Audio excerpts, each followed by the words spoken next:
All righty, everyone. Thanks so much. Thanks so much for joining us today. We're very excited to get to talk with everyone again. And oh my gosh, that is too funny. You're going to make me laugh. Stop it. I think he's just blown off. I think. Actually, I hope it hurts, you silly sausage. Well, as you guys can tell, our good friend Nate is not here this week, and we're going to have a substitute for him. None other than the Blue Tweezers. You've been blued. You've been warned. You've been blued. So I bribed Nate to get rid of him so I could get him. Yes, and he accepted it. Wasn't much money, but thank you for inviting He's me. easily swayed, and he's easily swayed. Yes, indeed. Yes. I don't doubt that you convinced Nate to leave just so you could come in and co-host. Oh yeah, real elbow activity. So yeah, just ease him away from the. Well, all I can say is I hope everybody's having a great sort of lead up to Christmas. Lock and load. Lock and load, everybody. Lock and load. That's true. You got a drink. Oh, I think I finished off my drink. Oh no, I've run out of drink. That's terrible. So yes. Well, as we get to talk with our wonderful co-hosts and find out what they've been up to this week, I'll cover through and go through the list of people, and we'll say hi to everyone. But we hope Nate's having a good time out there in Ohio, visiting his family, has a safe trip, and comes back safe and sound. But we hope everyone out there is going to have a great holiday. And our show today, we're going to talk about our favorite 10 games that we played in 2024. 10. So, yeah, I was quite surprised. I had far more than 10. It was weird. It's great, isn't it? Isn't it very rewarding to sit down at the end of the year and look back at what you did and go, wow, I don't even remember playing that. Oh my gosh, that was so much fun. And you look back, I just love that. Don't you love that? Yes, no. And looking back over the games I played, it was like, oh yeah, I remember when I was playing that, this happened. And a lot of them, which I'm very grateful for, a lot of them I've been playing opposed, like with you guys or with Tony, and more so than playing solo games. So that's something. Yeah, you definitely stepped up there. Blimey. What about you, Blue? You like sitting back and looking back at all you've done in 2024? Yeah, sure. I mean, one thing that comes to mind really is how completely fickle I am with games. Is like there was just such a huge list. I'm thinking, well, hold on a minute, what? You didn't focus on any of them, didn't you? You prat. I can sit here. I started 2024. I played a game called Apiary January 1st, 2024. And I'm like, oh my God, that seems like 5 years ago that I played that game. Do you guys feel the same way? Like when you look back and go, oh my God, I can't even remember that game. It's been so long. But it was just like literally January. Yeah, or I thought, I played that a year or so ago, but no, it's about 8 months. And you think, I had trouble trying to work out what I played last year, what I played this year. It's it all kind of moved into, sort of it melded into one in my brain. I hope all the 10 were the ones I did this year. There might be a little bit of overlap into last year just due to my default faulty memory. All right, I'm going to go through everyone, and we can say hi. And as I do that, Ruff, why don't you talk about the week that you was and tell us what you did? The week that was, well, it was yes, I know he's terrible in the Alcoy. Yes, it was the 20th, the Ruff's 20th wedding anniversary on the 18th. So we went away for a couple of days to Burnham-on-Crouch by the River Crouch there. Very bracing, as we say over here, very, chilly, but lovely. Wrap up and walk along the coast walk or the river walk. And that was great. Had a couple of nice meals. So that was good. I was hoping to get the video up this week, but because of the anniversary and things, but it's finished. I've just got to review it, make sure I haven't made any. I've made a few boo-boos, I'll tell you. Luckily, I caught them before I upload it, and it should be up Tuesday. So I'm saying nothing. 20 years. Wait. 20 years. Uh-oh. Yeah. Still no chance.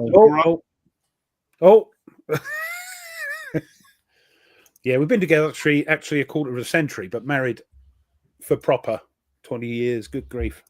20 years she's put up with you. God bless that woman. Yeah. God bless that woman. If she'd have murdered me, she'd have been out by now.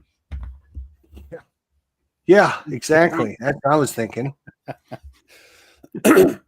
That's good. So the son didn't go with you. It's just the two of you. No, just the two of us, just a break from everything for a couple of days. Yeah, yeah, it was nice. All right. Blue, what's been going on over there on your channel? I'm sorry. I was just going to say the problem was we had to leave the boy on his own. Oh, he's 16? Oh, yeah. I'm surprised. I'm surprised your house is still in one piece. Well, every time we phoned up, all we could hear is girls screaming and music. So I don't know what was going on. He said it was the telly. The telly was loud. Oh, it's a telly. Yeah. Mm-hmm. Sorry, that's what I wanted to say. Sorry, Tweez. Is the cat traumatized now? He was. Yeah. Yeah. You come home, in the door. He wouldn't come indoors. He wouldn't come indoors. You know, it's yeah, weird. Yeah. He's back to normal now. Yeah. So yeah, fine.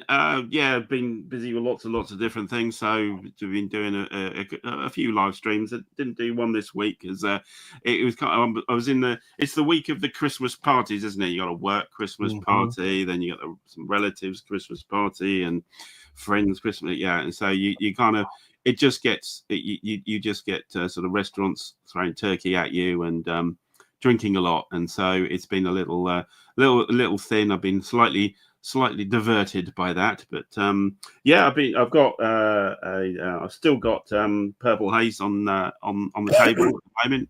Been running through the campaign of that. Good game. Yeah, I've got to watch that. So yes, yeah. Yeah, it was quite rather abortive.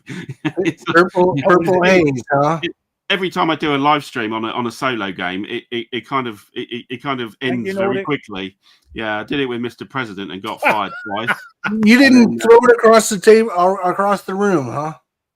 Yeah, that kind of thing. So yeah, so the live stream for Purple Haze went around and there was no enemy. And I went back home. Like, oh well, there you go. No combat. Still waiting for that extra expansion that finishes off the core game, aren't we? So yeah, we're still waiting. For the Born to Kill expansion. Yeah, there's plenty to be getting on with though. Just hoping. Oh yeah, I've got nine missions to get through. I think I've done 3 now, four, possibly 4. Yes, and that's what I've been doing. Yep. What are you been doing? Very droll, Coy. Very droll. He's got Electric Ladyland on the table instead of blue. Yeah, I got to. Thanks for asking. Yes, I got to play. Let's take a breath. Jester, what have you been up to this week? There we go. Around the table. See how it works? Right. Yeah, there we go. Oh, taking a breath. I got to play last night. I got to play Wolfpack with Mike and Tony and Nerd Workshop. We got another mission in. We didn't quite finish the mission, but we got quite a ways into the mission and had a really good time playing some Wolfpack. That's actually the 4th time I played Wolfpack this year so far. So, well, 4th mission I've tried, which is pretty good. I don't usually play war games a lot. When I look at my list and I look at all the games that I played a lot, normally I play a war game once or twice. That's pretty much it for the season. Well, it depends how many people moan at you, because you do get moaned at when you're playing another war game. Yeah, of course I do. But it was a great week. We had a lot of good, interesting things. I'm trying to wind up the year, get all my statistics ready. We've got 121 new games on the channel this year. We've got 222 different games on the channel this year, and over 506 playthroughs this year. So that's a lot of activity on the channel. So I'm very happy with how things are going. And it's great I love looking back at the year and see what happened. And I'm very excited to do a video, kind of outlining the success that I had this year. I think it was a great year of gameplay. So that's why I wanted to do this for the War Room and talk about the 10 favorite war games that I played. So question for you guys, when you came up with your list, was it rating from 1 was like this is so simple. It's like taking candy from a baby, to 10 being, oh my God, I'd have to roll a 6-sided dice. I'd have to roll a 6 12 times in a row. That difficult. How easy or hard was it to make your list of your 10 favorite games? It took about 5 seconds. No. It was actually really quite difficult. I had to build a list of the ones I remember, and then kind of had to go, oh no, cross that one out. No, cross that one out. You can see it here. It's like big list of games, and lots of them crossed out to end up with. I'm going, God, it's still 12. Right, I have to go through it again. So lots and lots of revisions. So yeah, pretty tough actually. Pretty tough. Yeah. And did you?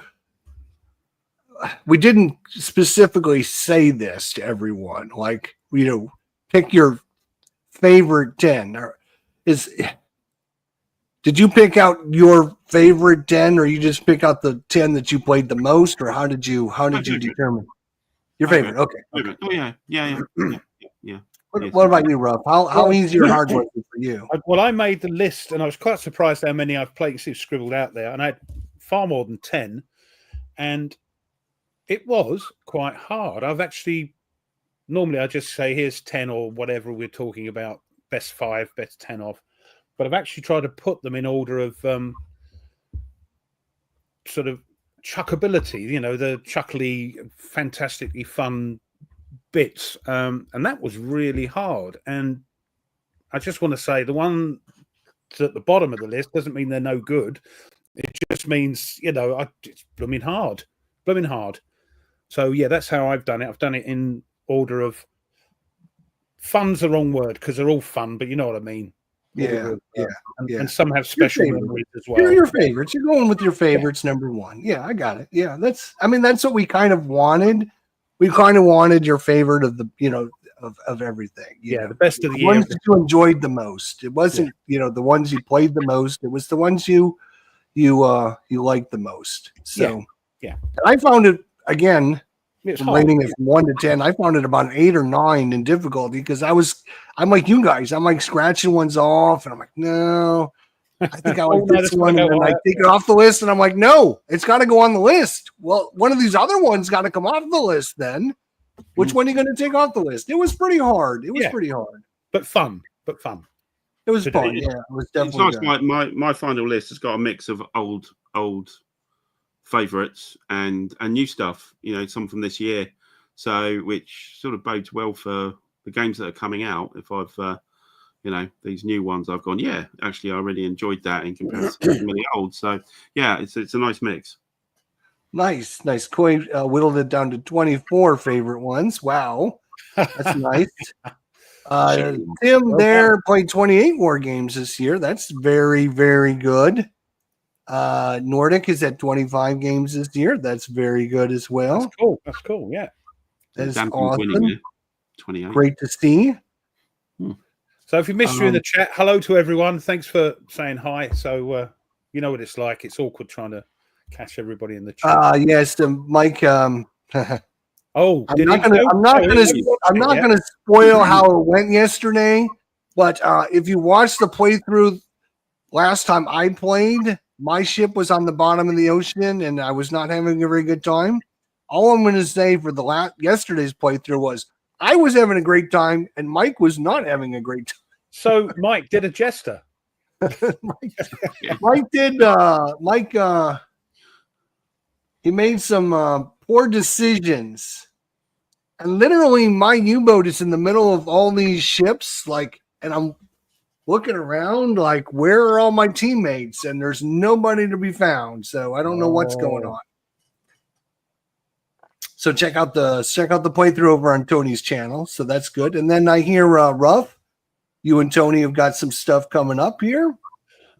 Yes, starting on the 27th. Dave let the cat out the bag on the Lock and Load live stream, telling us that everything is on its way, which is great news. Me and Tony will be doing the, I think they called it their Friday night fights. So they wanted a couple of sort of regulars, nutters, that was sort of known, if you like, in the world of wargaming to play Friday stuff. You know, it might not be every Friday because of, you know, other commitments, but we'll be playing stuff, specifically lock and load stuff. But I believe it's going to be, you know, one time we might be able to play a non-lock and load game, because again, a war game's a war game, isn't it? So I know we're under the banner of the lock and load, and that's quite exciting that they've asked us a couple of numpties to do it. So we're quite chuffed about that. So that's on the 27th. We'll be playing a game called Wake Island, which is a folio game from their Battle. I can't remember the name. Battle series. So they're very sort of small. Not very. They're over very quickly. So depending how well I get beaten, we may swap the sides so I can get beaten again. So that's what's happening. I'll keep you informed when I know sort of more details. But it's going to be Friday the 27th of December. Nice. It's good to see you and Tony continuing your series and play through and get to play some, you know, stuff together. And I think it's because we have fun, and I think that's what attracted them to us, because we're just laughing all the time and having great fun, not taking it too seriously. So which is terrible if you want a proper grognoggy type of crunchy thing. You're not going to get it. That's right. If it was tank duel, his tank would still be burning. Yep. I think that was nerdy, wasn't it? That was nerdy. Yeah, it was. He was teaching people what not to do, and the big question was yesterday was, couldn't you take your flooding of your ship and then take the flooding to put out the fire in your ship? And that's what Mike was dealing with, was the question of how to use the flooding to get rid of the fire in the ship. So it makes sense. You know, people are asking, why couldn't you just use your flooding to get rid of the fire in your ship? It's pretty bad when you got flooding and a fire. So yeah, not good. Usually doesn't work very well. But it's a fun game. It's really cool. And we're hoping to get back together, I think, on Monday or Tuesday. I think we're going to try and get together again. I know I've got a lot of time off, before the end of the year. So I'm going to be trying to get on and do some stuff with some people. I know we've talked about doing some stuff here. We're just looking to schedule some things. So we're hopefully going to be able to do that sometime soon as well. So what do you think of 2024 in your do you think 2024 was a good game for the games that were released in 2024? Do you think they were, or good year, bad year? Where do you guys stand on that? Tons of stuff, as always. You know, people moan and say, "Oh, far too many games," but it's great that there are so many games. Some great games, you know, come out. You know, like submarine game. What's his face? Mike something or other brought out. That was supposed to be quite good. U-boat. U-boot. Yeah. Well, Henpecked. No, Wolfpack. Yeah, that was. That's things like that have come out. You know, and there was a lot of. I mean, if you look back, 2024, we started the year off. If everyone remembers, the first big game that was released in 2024 was Plum Island Horror, which was a huge game. And then we got so I think was Salerno, was that this year or was that 2023? I can't remember when Salerno came out. But did we have North Africa 41 instead? North Africa 41. Oh, is it North Africa? Okay. But I didn't play it, you see, so I can't put it on my list. I've yet to play it. Salerno was a couple years ago, right? Yeah. So it's always weird. When you you go and try to find out, it's like sometimes they give you a year when it's not even accurate, to be honest. And if you haven't bought your Solano, actually, they're holding up the reprint of it. Mike has asked them to put the hold on because he wants to get all his other games and all the rules sorted out. So those things are going bonkers. This year. Yeah. There we go. Yeah. I Napoleon was this year. Yeah. Gist of Robin Hood was this year. Next war, Iran. Next war, Iran. If you guys think of anything, just spit them out so we can kind of go over all the great games that were released in 2020. Yeah, Red Dust Rebellion. Red Dust Rebellion. Oh, Red Dust Rebellion. Very good point there. Steel, Overflight. Yes.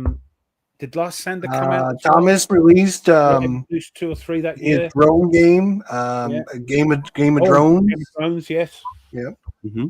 France 40. Is that this year? France 40? Okay. I think it was. And Downfall. Did Downfall come out this year? Yeah, I think Downfall came out this year. Was it? Oh, no. Did it? No, it was at... no, they were playing at PunchCon this year, so not sure. Oh, Rebel Fury came out earlier in the year. That's right. Yeah. Rebel Fury, yes, indeed. Traces of Hubris, and Mirages, their new one is coming out now. Thunder on the Mississippi. Nice. Yeah. So it was hey, Kilroy was here. What's going on? Good to see you as well. Everyone out there. And thank you all for coming out. Nordic Maelstrom's favorite game, Banish All Their Fears. I've got it myself, Nordic. I've got it myself. So yes. Oh, War Stories, yes. War Stories. That looks quite good as well. So yeah, tons of them, tons of games. Brilliant. I love it. A lot of good ones. Now. See if I'm missing everybody's looking at the piles around the room now. Oh, yeah, we're looking around at all our piles. Yeah, we're looking at our piles of shame right now. No, the enemy is at the gates. Oh yes, that's right. Yes, the enemies at the gates. Yes, they came out. Burning Banners. Oh, Purple Haze, right? Purple Haze, right? Purple Haze. You ever got that? I know, it's terrible, isn't it? Terrible. Yes. We've got so many, we can't remember what we got. Viagra, whatever it's called, Viagra, that came out as well, didn't it? Oh, Vijay Anagara. Yes, that's Vijay Anagara. That's the one. Yes. Alexander reprint come out. Yep. Yeah. SAS Rogue Regiments. Yeah. ILAO 1807. The Lost Gambits. Yep. So lots of too many games to track. I know. What a world to be living in. You know, there's too many games. Oh, Philippine Sea. Did that come out last year? Yeah, I think. Yeah. Last year. I think it did. Aaron Armor. Mm-hmm. Yeah.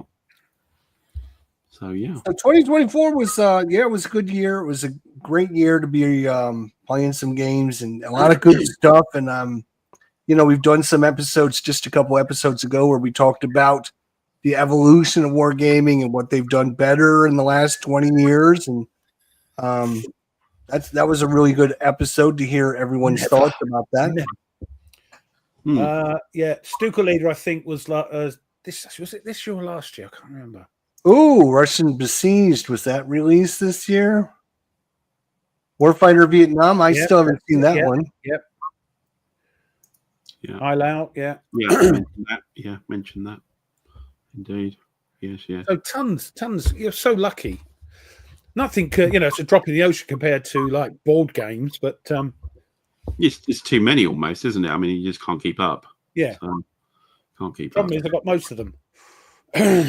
Yes, I mean that's where you run into problems, right? If you play war games and then you play Euro games and you play Ameritrash games and you play sports games, pretty soon your room looks like mine. Well, this is it, especially with me Hexplore it and Christoph there, 1812 from VUCA. Oh, 1812. Did that come out? Yes, Napoleon's Fateful March. Yes. Yeah. Yes. Yeah. The Vietnam fighter bomber, it's called Skyhawk. Yes, Skyhawk. Yeah, came out this year. Burning Bat. Oh, yes, the fantasy game from Knock Paris. Yes, that came out the year before. We played that. That's like 3 years old. Last year at no, year before. No, last year. Yeah, last year. It came out the year before, I think. This year didn't go. Yeah, that's right. Yeah. Yeah. They always say that the hobby's dying every year. Yeah. 2022 did it come out? Bloody hell, sure. Right. Yeah, 2 years ago. Yeah. So let's go ahead. Let's talk about let's go ahead and cover a couple of our games, our favorite games that we talked about and played in 2024. Now we've ranked these from 10 to 1, except for Blue Tweezers. Blue Tweezers, did you rank yours or no? Roughly 10 to roughly? 1. Okay, roughly. Yeah, okay. Roughly. I wouldn't. Yeah. But if you didn't rank yours, that's fine. Just let us know in the chat. The only thing we ask for is when we talk about our number 10, please just share your number 10. Don't share everything. Just share one at a time so we can pop up everyone's things on it. And we'll go ahead and start with our guest, the Blue Tweezers. Your number 10 favorite game from 2024. It was. It's barely a war game, but War of the Ring, the card game. Oh, he's crossing the line. Has he crossed the line there? Oh, wow! There's a lot of fighting in it. There's a lot of fighting. I think anything that has pyongs and arrows or whatever. Or That's, you're fighting over terrain and stuff. So it's really clever. It's like there's four people, teams of two. The good side, the bad side, and you're around the table, a bit like a bridge kind of thing, and you've got your own deck. You're on the good side, your hobbits, dwarves, and ents and things like that, and then the other team is the wizards and the elves. Good one. Rohan and Gondor are split. So you've got this, and you're really quite resource. Resource light. Because your cards are also your. Hold on, sorry, Alan. Just want to say, Jay, no, just the games you play, they could be from 1976. Your 10 favorite games that you played. Doesn't matter what year they came out. Yeah. These are your 10 favorites. Sorry, go ahead. Sorry. Yeah, so you're really resource limited. Your cards are also you play a card, you have to discard a card, and you really have to think. Very clever. Got very good decent theme to it. So for a hefty Middle Earth game, pretty good. Solo's pretty good. Cooperative's pretty good. 4-player's pretty good. So and had a go with it earlier this year. I had played it before, but it's good stuff. Very highly recommended. All right, great. I've looked at that one several times. I just never pulled the trigger on it because I'm like, do I really need another War of the Ring game? But if it's that good, I might have to pick it up.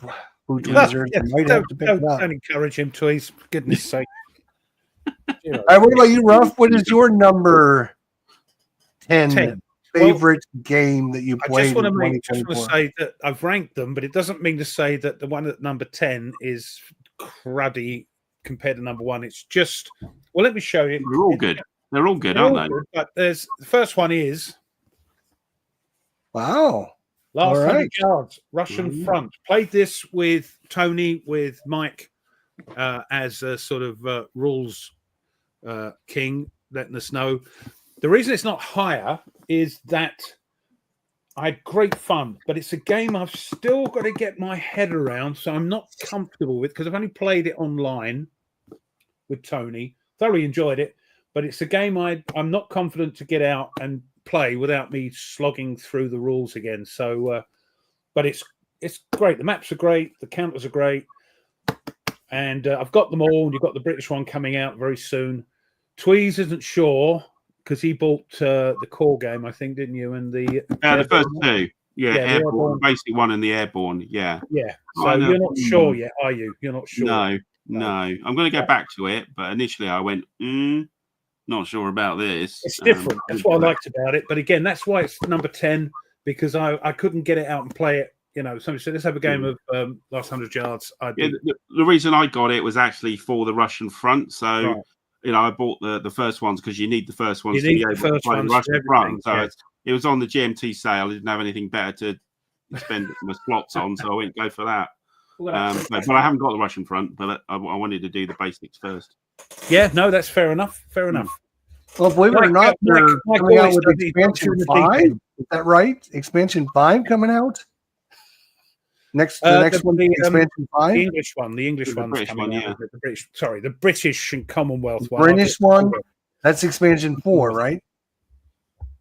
No. There's 3. Hold on, what we got? They did the airborne one. There's airborne, there's the Russian one. The Pacific. Did they do a Pacific one? The Solomon Islands. Solomon Islands, yeah, that was the third one. Yeah, the Solomon Islands. Then they did the Russian front. So that's 4 right there. And then they got the British one, which is number 5. And we heard last night, behind the scenes, that they're going to be doing another Pacific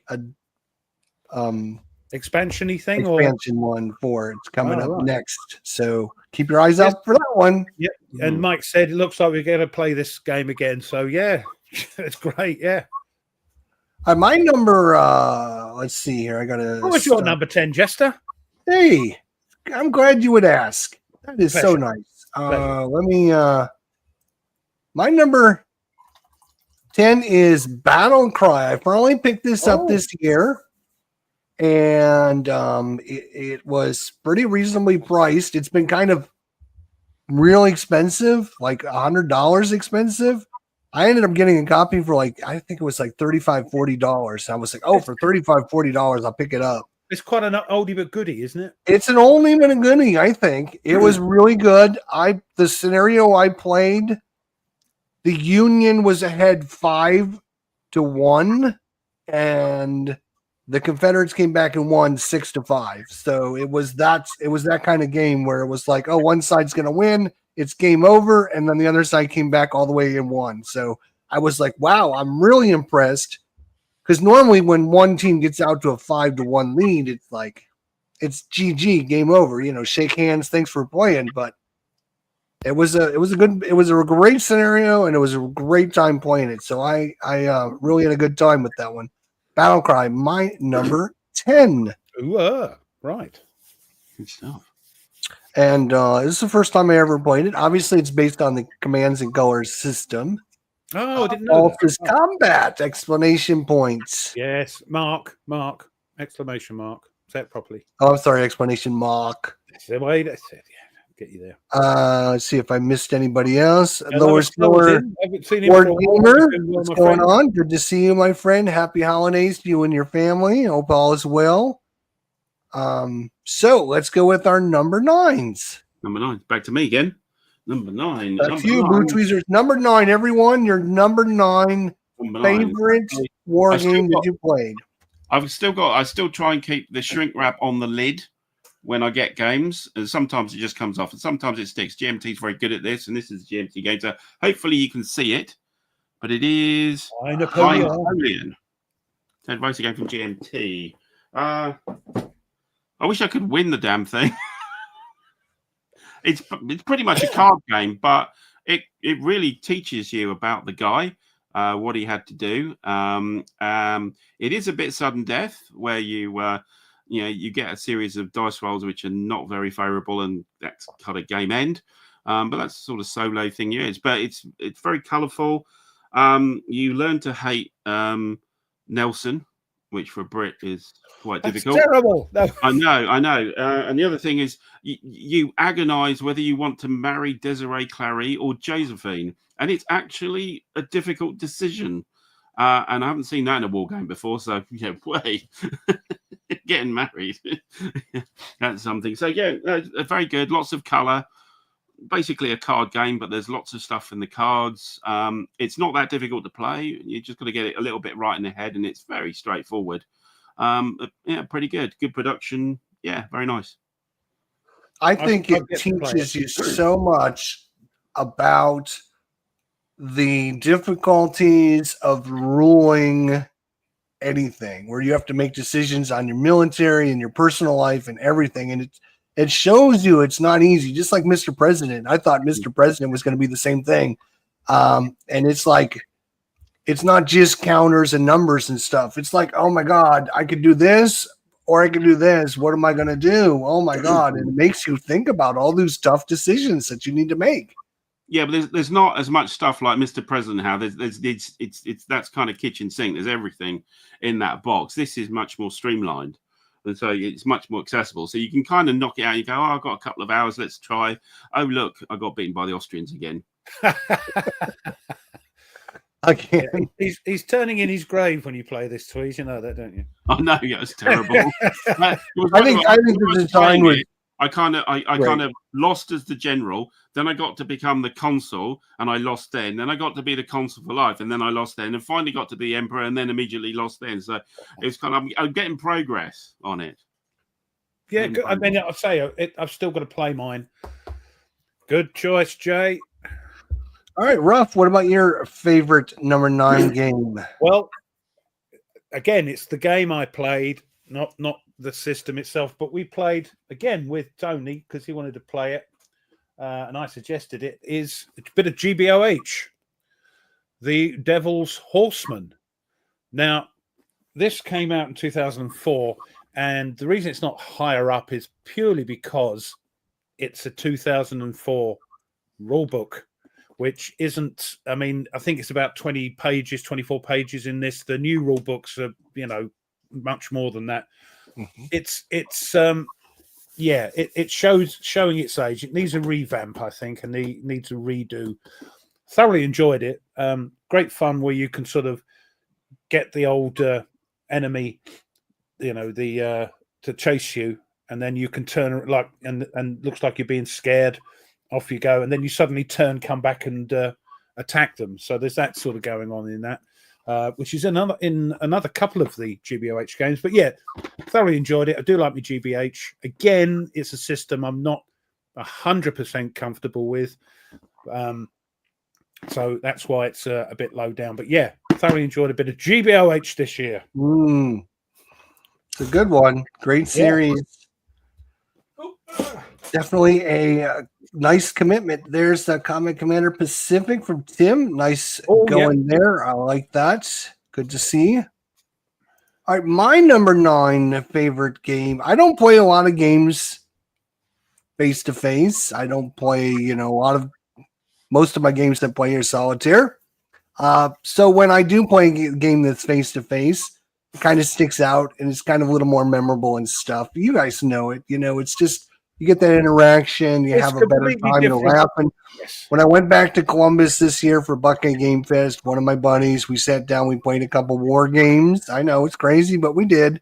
And my number 9 is going to be Rebel Fury, Battle of the American Civil War. Oh, so again, just so happens that we sat down and played this game. I don't know anything about the American Civil War, or very little, I should say. Well, that's 2 games of the Civil War you've played on the trot. Yes, I know. It's crazy. 2 in a row is Civil War. It's nuts.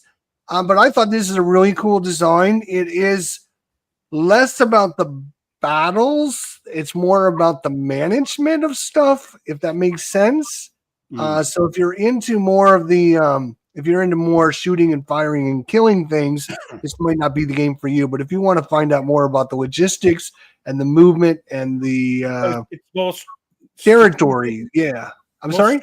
More strategic rather than operational, or is it in between? Or it was. I'm not 100% sure. Yeah. Operational, certainly.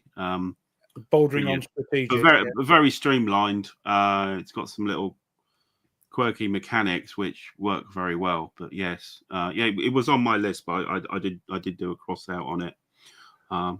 It's good fun. And it's definitely an interesting. It's kind of I would say. Would you agree with me? It's kind of on the lighter end of the wargaming. Yeah. It is very straightforward, but things like the artillery is abstract, but you've got points, but you've got a number of points for the battle, and it's like, when do you use your artillery points and when don't they run out? You've only got a certain amount. Absolutely. Yeah. And that's it. You run out. Except a couple of the battles, I think the Union have like a special grand battery, which just like helps every turn kind of thing. As long as you're within range of this grand battery, they give you a bonus. But it's effectively DRMs. and you're like, when do you want to apply the DRMs? You would spend your artillery. I think that's really quite nice, and it's very simple. There's no extra counters and all this kind of thing. It's just a track on it, and it makes a lot of difference to your combat.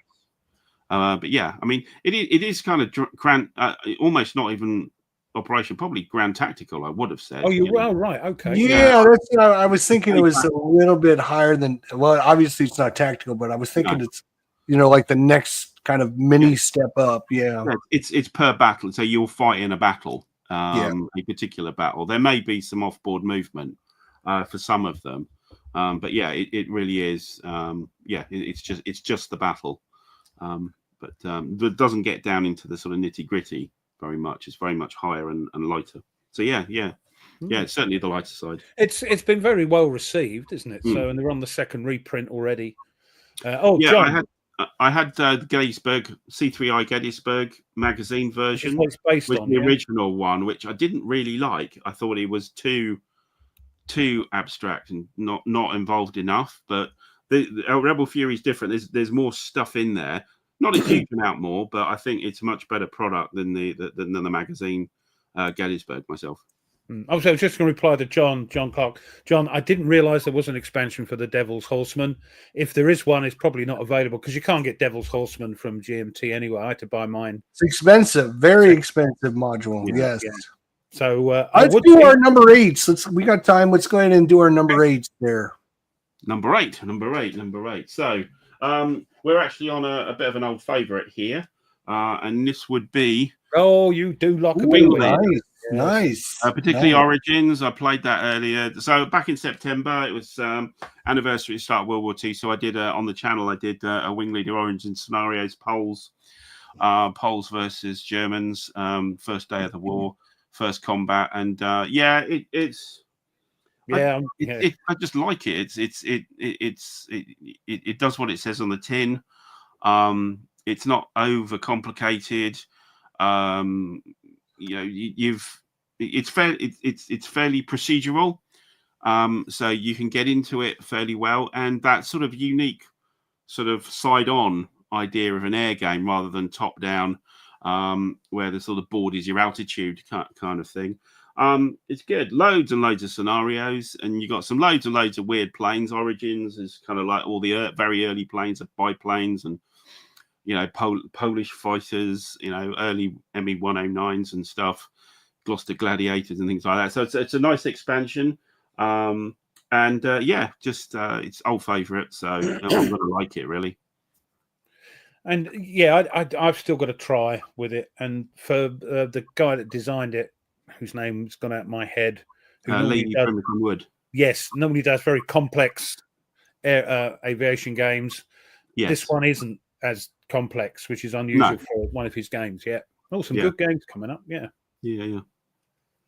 Oh yeah, there we go. That should be your number 1, not number 8. Come on now, you should. That's because he lost. If it'd been number 1, if you'd beaten you. I know. Well, it should still be number 1 because he lost to the best, right? Yeah. Ruff, what about your number 8? Well, again, it's another game I played face to face and enjoyed it. I think it needs a little bit more of exploration, but it is Musket and Pike. We played. I can't remember what we played.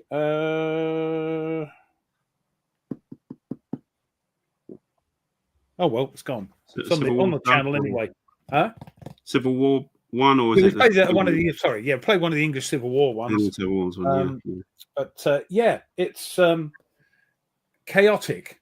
Once you got all these nice rows, and then once you move, it's just everywhere. Just everything. In the English Civil War, once you set up your artillery, you can't move them.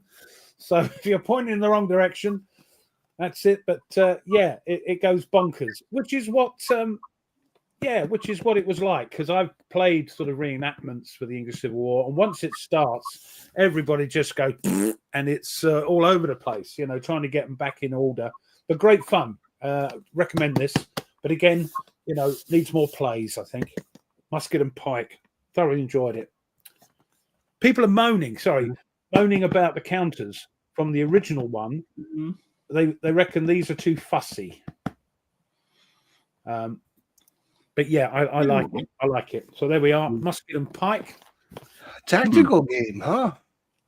Yeah. You're right. Nordic. You got like cohesion, whatever. I can't remember what it's called now.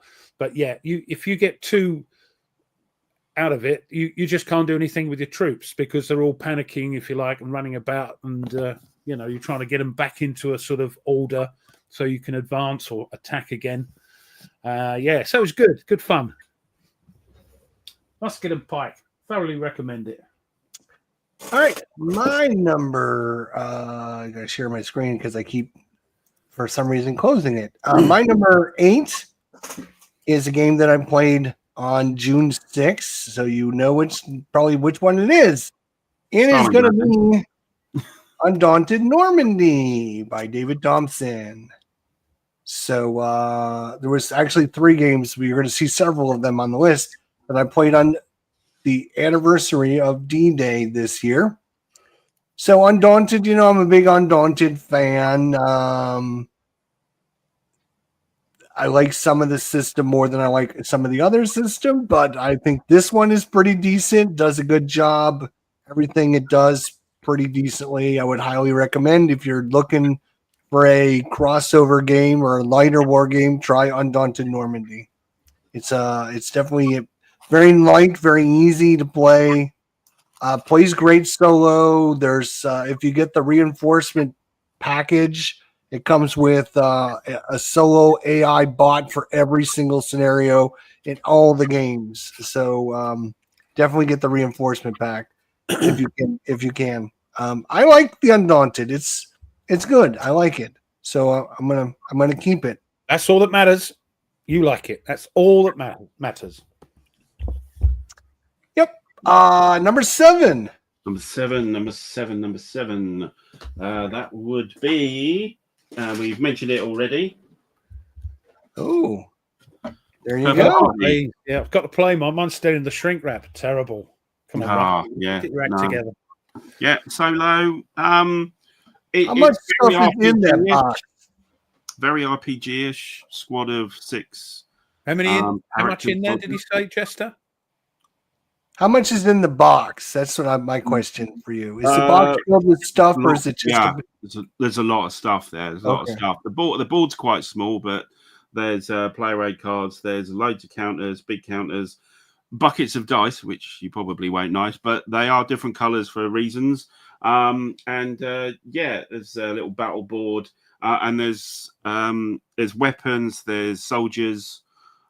There's their roles within the squad, radio man, squad leader, that kind of thing. You can progress, you gain experience, your soldiers can get better.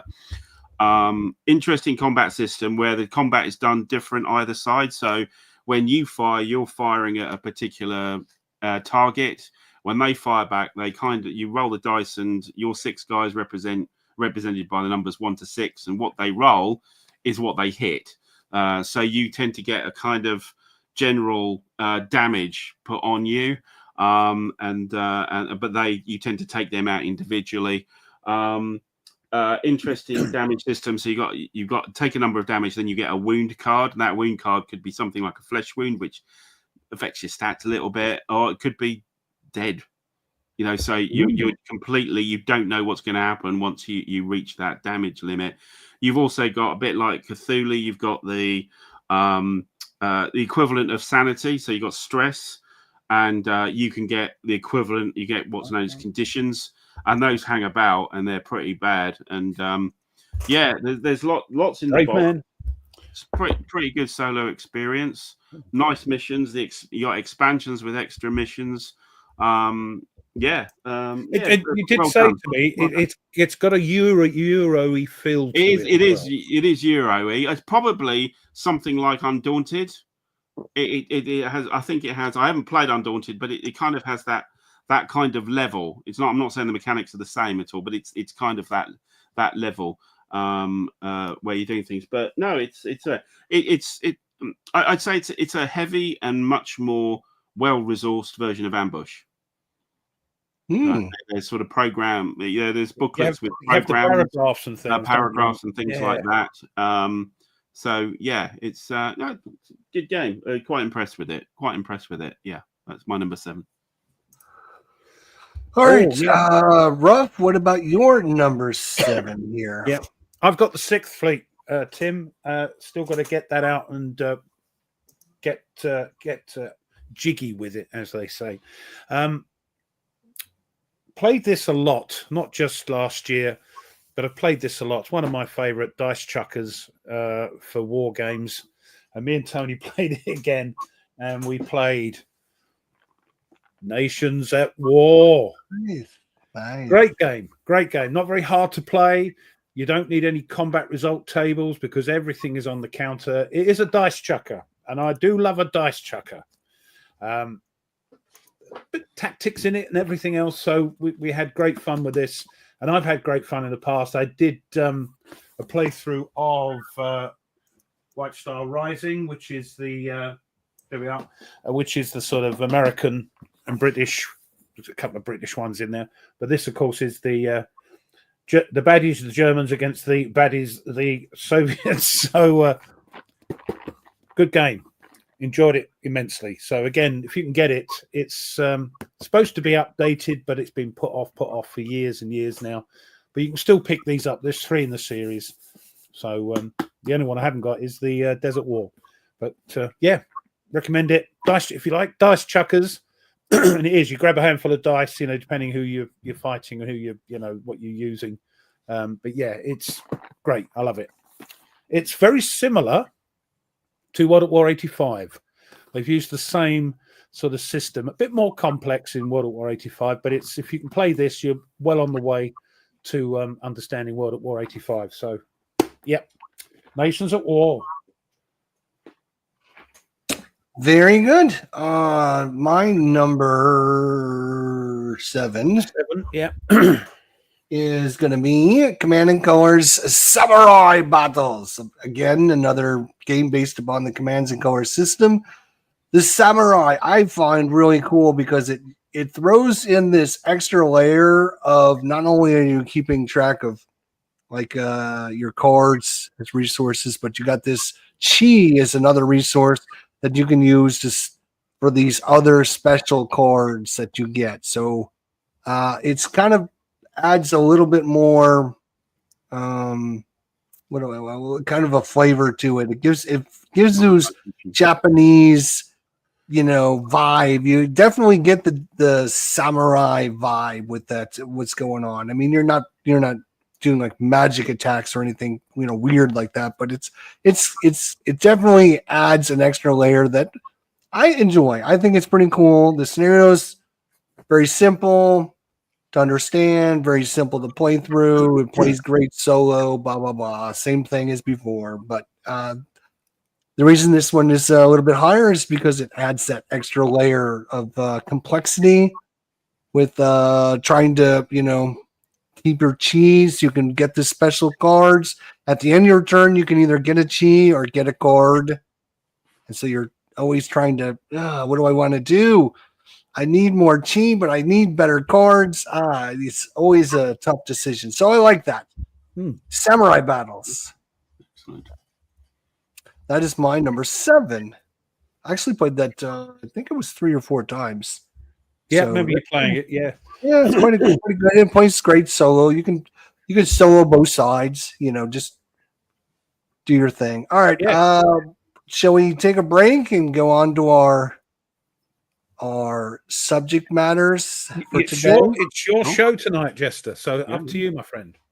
All right. Well, let's go ahead and we've got through 7. I think we posted all everyone's comments, and we appreciate everyone giving you your thoughts.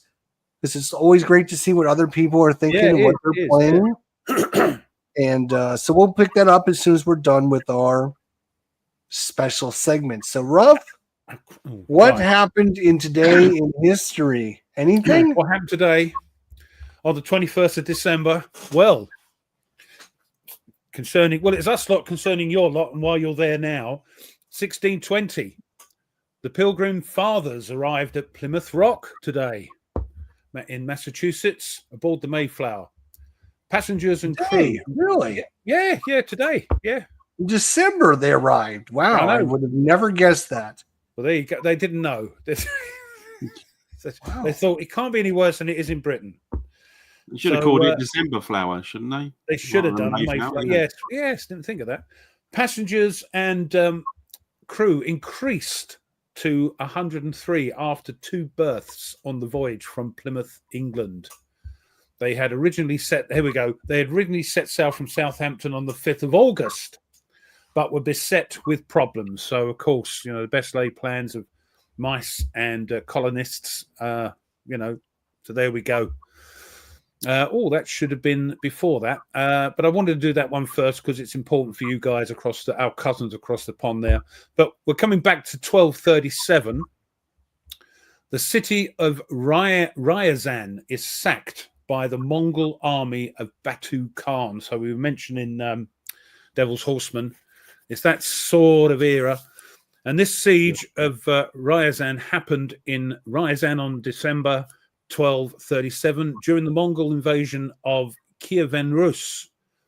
Ryazan was the capital of the Principality of Ryazan and was the first Kievan Rus city to be besieged by the Mongol invaders under this guy called Batu Khan.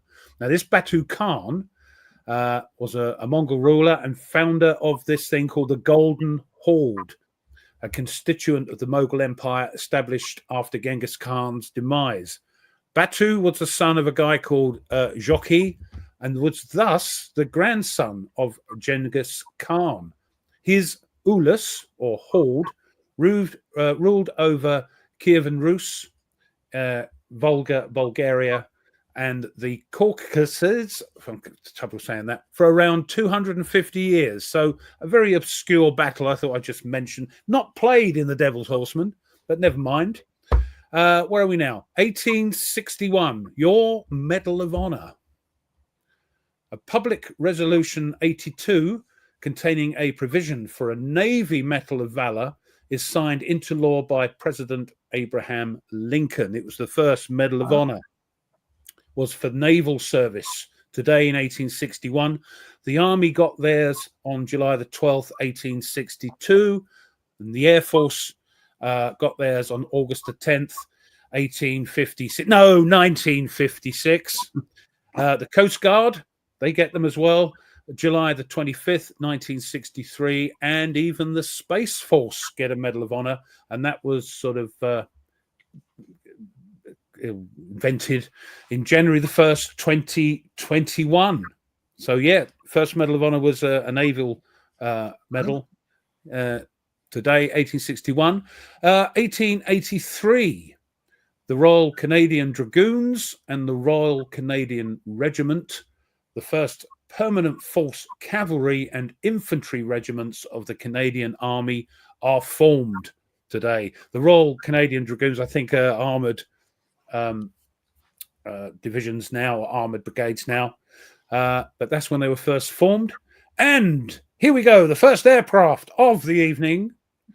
First flight of the Junkers Ju-88 multi-role combat aircraft.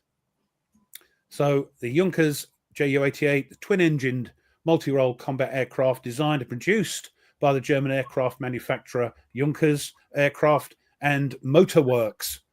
It was used extensively during the Second World War by the Luftwaffe and became one of the most versatile combat aircraft of the conflict. And you want to see a picture, don't you? Yes, we'll get a picture up. Hopefully we can. Everyone get your magnifying glasses. You say that every week. This one is a little bit grainy because it's a picture of the time. So let's see. They change their look throughout the sort of history of the aircraft. It can look very different. I think that's it, yes. Let's share it. There we go. Every time it's funny. It's funny every time you do that. There it is. Everyone get your magnifying glasses out. Russ putting it on a plane again.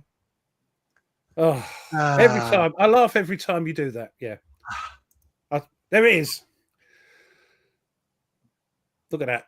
And we're probably going to get demonetized because they've got the Edgefather on it. Look, the Swazzle stick. The Swazzle stick. Yeah. So there we go. That's pretty neat. Yeah, they're cool. It was very used. I mean, they developed it, had a bigger canopy at the front later on in the war, but it was introduced, first flight today, 1936, introduced in 39 and retired in 1951. The French still had them. The French still had them. Yeah. Huh. So that's that. Get rid of that. Right. Moving on. Another aircraft. Oh, yeah. This is a very another one. Another one. God. Yeah, just today, the first flight of the F-14 Tomcat multi-role combat aircraft. We've got to have a picture of that. That is a cool thing to behold. Let me get that up. Have you got another silly picture ready? Okay. Is that one going to be yellow again? Yeah. Here we go. Look at that. Wow. That's a fancy looking Tomcat, one. Yes. Oh, that's a Tomcat. Yeah. So the Grumman F-14 Tomcat is an American carrier-capable supersonic twin-engine, two-seat, twin-tailed, all-weather capable variable sweep wing fighter aircraft. Try saying that after a couple of glasses. Lock and load. Wow. But it is Christmas. Tim used to work on Tomcats. What hasn't Thomas done? A large and well-equipped fighter, the F-14 was the first of the American Teen Series fighters, which were designed incorporating air combat experience against MiG fighters during the Vietnam War. Manufactured between 1969 and 1991. First flight, of course, is today, July 21st of December 1970, 54 years ago, and was introduced 22nd of September 1974 and retired 22nd of September 2006. Wow. The United States Navy was still using them up till then. Flying. Huh? Still flying. It's in the Iranians still have F-14s. Oh, they obviously bought off the United States Navy then. Yeah, when they were the Shah, and then the Islamic Republic inherited them. They kept them going. That part of the world tend to keep using the sort of older aircraft. Yeah, so that was that. And lastly, just to finish off, a bit sad, but 2020, the death, aged 103, of RAF Spitfire woman Eleanor Wadsworth. She was the last surviving of about 165 women to have taken on the task of transporting aircraft to the front lines during World War II. The women operated out of White Waltham in Berkshire and flew without instruments, flying instructions, or radios. So these were women that their job was to take the aircraft and fly them to where they were wanted, and they could have got shot down, but it was women. It's fantastic. So, and the last one, bless her, Eleanor, died today, 2020, age 103. So she didn't do too bad. As we say over here, she had a good innings. And that is everything that happened today. Well, the best ones. 21st of December. All right. Blue Tweezers, what are you going to share with us today? Right. Well, I'm going to go back to my old favorite, which is a little bit of a bout of Tweezers Twisters. This is and the chat. You gotta get in with this as well. Give us your own suggestions. So this is taking games, the titles of games, and you can add, remove, or change one letter, and the game changes into something completely different. So I'm going to give you my lists here. I've actually got two lists. There's the normal list, and then there's a slightly dangerous list I've got here. So if there are any children listening, then send them to bed. But we're going to start with the first list. Growler. Your suggestions in the chat. Growler. Amusing titles. So USS Growler. Yeah. No, it's worse than that. Oh, so first up, how's this? It's a game about block war, fighting in a block of flats, and it's called Mr. Resident. Mr. Resident. Okay. Instead of Mr. President, get it? I got it. Yeah, we've got a wilderness game here. So your survival in the wilderness here. It's called A Valley of Bears. And there's a game about pub crawling in Eastern Europe, and that's called Next Bar Poland. Not the Valley of Beers. Yes. And this is we got an animal game here. Got an animal game here. This is about playing. They're trying to advance your particular amphibian in the sort of environment. Charles Darwin, survival of the fittest thing, and it's called the Long Toad. The Long Toad, of course. Yes. Yeah. I've heard of that one. That's a very popular one. Yes. Yes, indeed. Yeah. And of course, we have a solo game about Australian marsupials, and it is Wombat! ! Not exclamation point! Exclamation mark. Yeah. Not bad. The Wombat one. Yes. That's pretty good. That's very good. Yeah. And the final one of the normal, we have. This is about Jewish bakeries in conflict, and it's called Storm Oven Jerusalem. Stretching it a little bit there. It is, isn't it? So now, are we men enough to go for the dodgy list? Shall we They're all getting in on it. They're all getting in on it. All right, we'll start with this is. Actually, this is not. This could be dodgy. So it's a light one here. So we'll start with. I think it's about the competitive tea trade, and it's called A Time for Crumpets. I like it. Yeah. We have a game about sleep disorders, and it's called Bedstorm.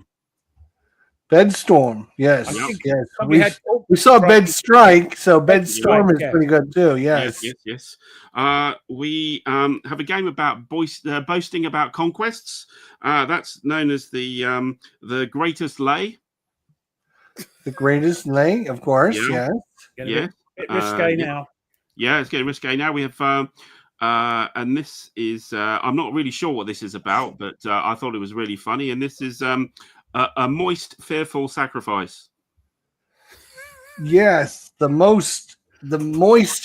Yeah. You just demonetize this, please. Thanks. And I believe in the best till last. This is a 2-player game, and you better play it in private. It's Mike will know it. I think it's known as Wank Duel. Wank Duel. Yes. That's a very, very interesting one, of course. And I'm out. So what do we got in the chat? Umpire of the Sun. That's a good one. Cricket. On the Mississippi. A game about swimming on the Mississippi. Yep. Let's see. Ice Shorts. Cataphract.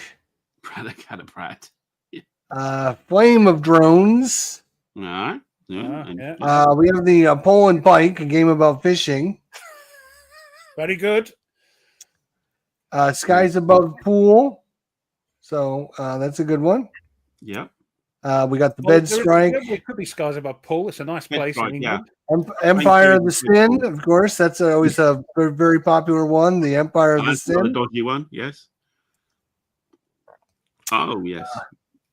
I think that last one, Tweez, I think that word has a slightly different connotation over here than it does over there. Oh, we got the old bar fighter, of course. Yes. It's a good one. We got Overbites. Yes. I like that one. Overbite. Very good. Overbite's a good one. And then what do we got here? First yank to win at Snookers, America Bank Ace. There you go. All right. Good. So Wow. yes. Oh, creative. Come in the chat. We'll move said on. PMT.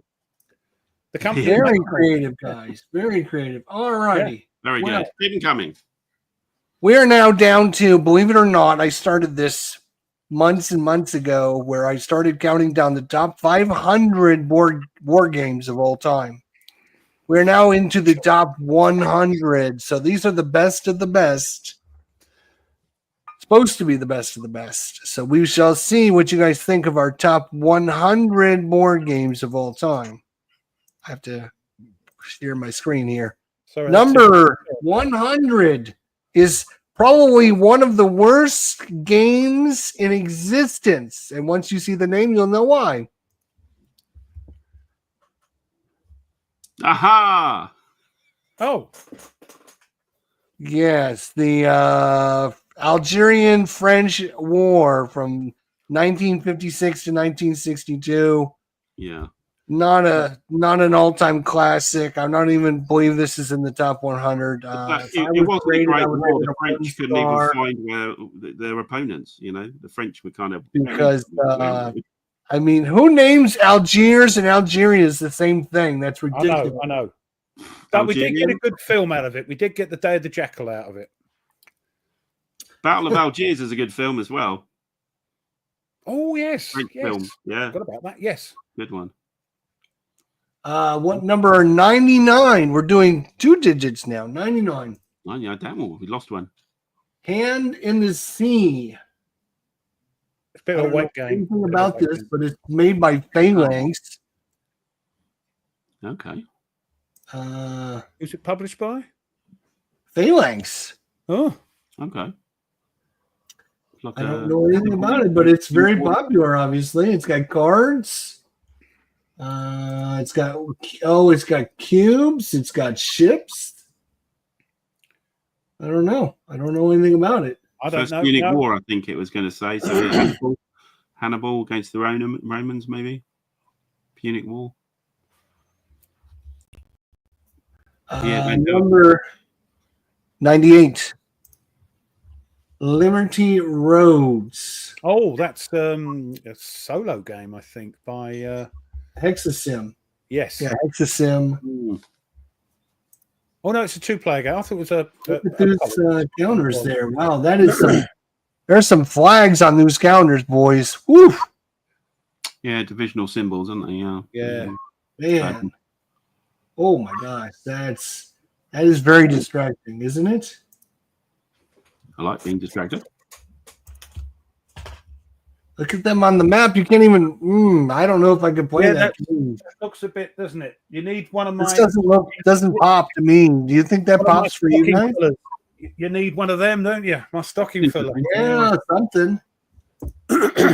Close up with a counter, but I don't know. Number what are we at? 97. Brotherhood and Unity. This is a 3-player CDG about the war in Bosnia. Again, that caused a bit of hoo-ha when it came out because is it too soon? You know, a bit like. Yeah, I haven't played it. I've seen it played when I went over to Bataradores 2024 in Zaragoza. There was a couple of games of that going on. It seemed very popular, but I haven't played it myself. They're still doing them in the chat. You know that, Tweez. It's your fault. I know. We'll get to them. We'll get to them. Number, what are we at? 96. Hornet Lear. Carrier operations. I haven't got that one. I got this one. I got it because I got the Cthulhu expansion from Phoenix Knight, who had an extra copy of it. So I'm like, I'll pick up Hornet Leader, and I don't know. I feel dirty playing this game. Ooh. Why? Dirty. Why? Yeah. Because I feel like every time I have to wash the board off, it's too glossy. It's like, well, okay. They are known for their glossy boards. 95. Polis, fight for the hegemony. Don't know. So this is, and I hate to keep harping on this. This is your top 100 board games of all time. Half of these. Like, this has got to be one of the worst lists, and it's in the top 100 that we've come across. This is crazy. Web published.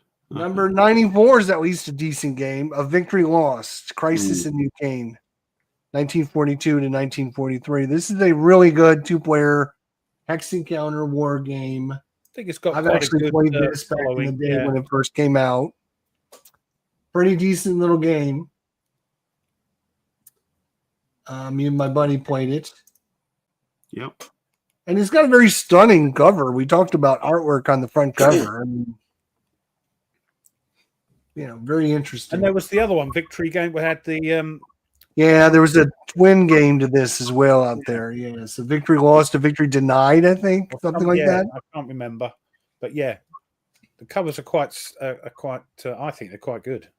Number 93 is Successors. Oh yeah, more of a Euro. Another game by Phalanx. How did Phalanx get all these games in the top 100? Yeah, well, I got the original Avalon Hill. Euro-y, aren't they? Than hardcore. Yeah, there's still battle stuff in there. It's well, there's some good looking miniatures though. Kind, but yeah, it's old game from Avalon Hill. I still got the original Avalon Hill one. I used to play it to death when I was younger. Yeah, see, you can bury Alexander's body. I'm still trying to find that. Nice. Yeah, nice game. Sort of grew out. Looks good. Yeah, looks good. Yeah, it's good. Yeah, nice one. Fourth edition. Number 92, Mare Nordstrom.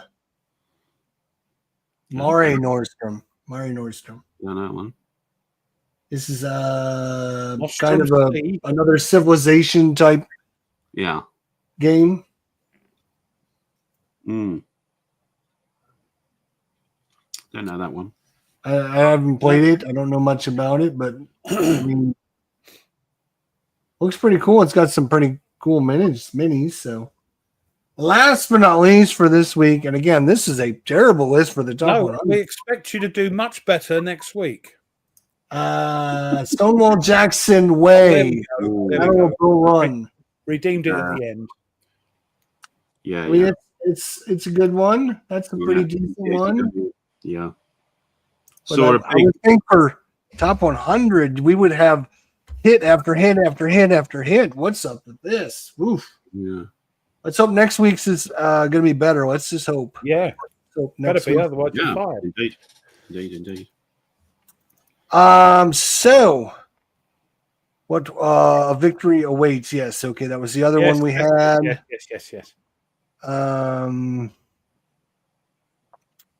Let's see. We have the Hornet Breeder out there.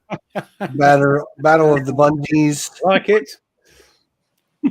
We have the Africa Corpse out there. A few of them.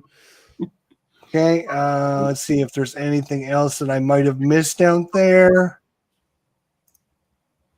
Chickamauga, the Civil War cooking game. Okay, that's a good one out there. Clever.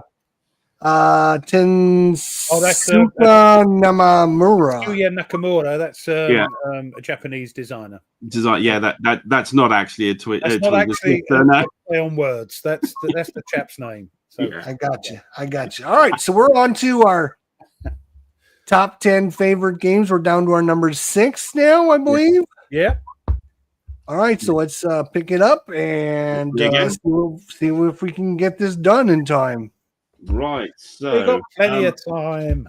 You may have noticed a lot of my ones were our solo games, so it's probably fun just being completely antisocial this year. But this is one I picked up over in Spain.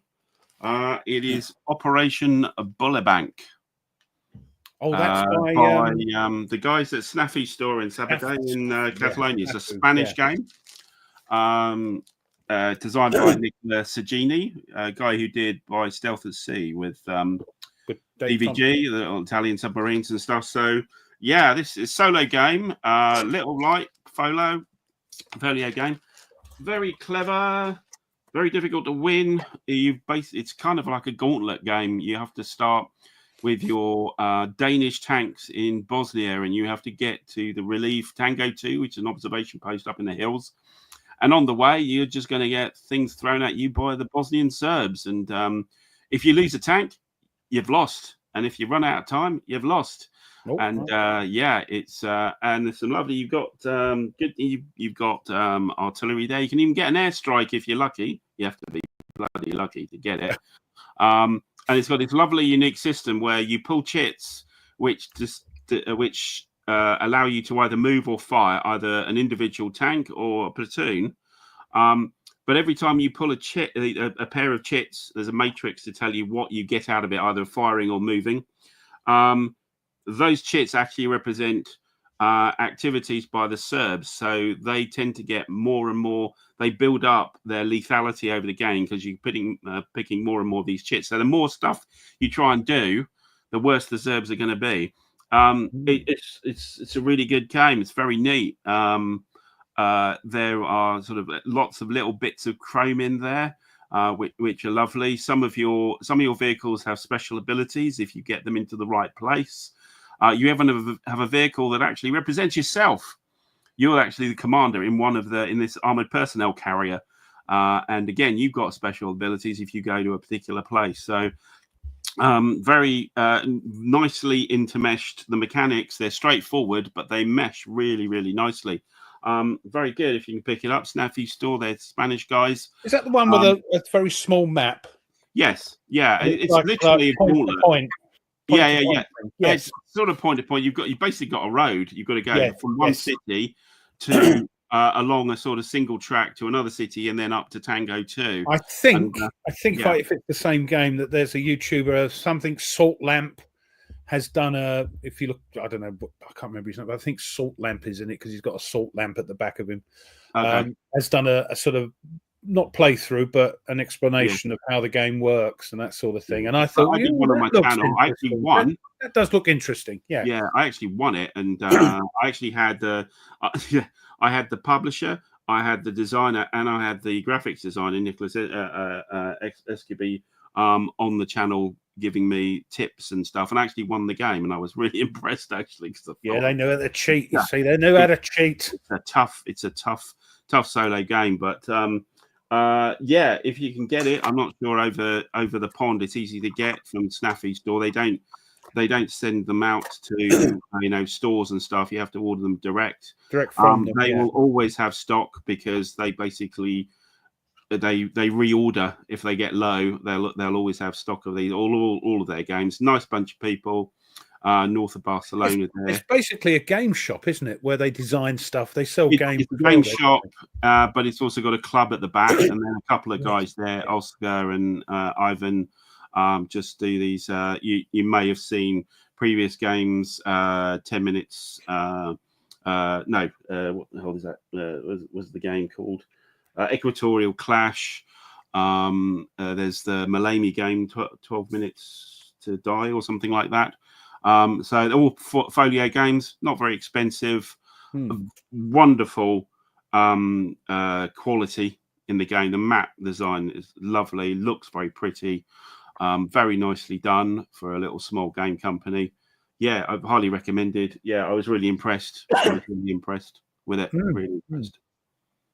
They're a company or a game design brand that's coming up. More people are getting to know about. Yeah, they're the back room of a store, really. Back room of a store. And I think Stuka Joe is has he done a few of those as well, or is he? There is another Spanish company as well. He's quite keen on. But yeah, it's good to see. It's good to see. Yeah. Rob, what about your number sticks, please? And again, another game played face to face. I've played it before. I've done a playthrough on my channel. It keeps getting the Mickey taken out of it because he thought I was mucking about with the die rolls, but of course I wasn't. And it is Battles of the American Revolution. Ooh. We played Utah Springs again. Oh, here we go. Battles of Utah Springs. We played again, which is on my channel. Great system. I know it's not your favorite, Tweez, because it's maybe a little too simple, but it's a great way to get into Hex and Counter, especially if you love this sort of thing, which I do. It's fun. It's not too complex to learn. It's this tri-pack, I think, is being reprinted. They're bringing out another tri-pack, I understand, so that's on order. But a lot of games, all mounted board, which is why it's quite heavy. Nice, accessible, I think the word is, set of rules for you to get playing your. And it's pretty light on the density of the counters too, right? Yeah, there's not much. There's a movement and a sort of. No, but I mean, like you're at like 20 counters on per, per side. It depends. If you're playing Brandywine, for instance, that can be a lot because you've got stuff coming in and they can't come in before a certain turn. But yes, compared to other games, it's pretty lightweight, and each game has got its own set of counters, so you can separate them easy out, and put like the Brandywine counters in another separate thing, and the others. And the other one that's not on there is the Utah, the one we played. That's a sort of bonus game. It's a nice small game, bit of fun. So yeah, love my old Battles of the American Revolution. Nice. Well, my number 6 is a game I played 4 times on the channel, and I got to share my screen because I have to keep closing things. I love games that tell a story when you play them. Sometimes games, it's all about the counters and the maps, and then there's other games that are all about the story that you create as you play through the scenario.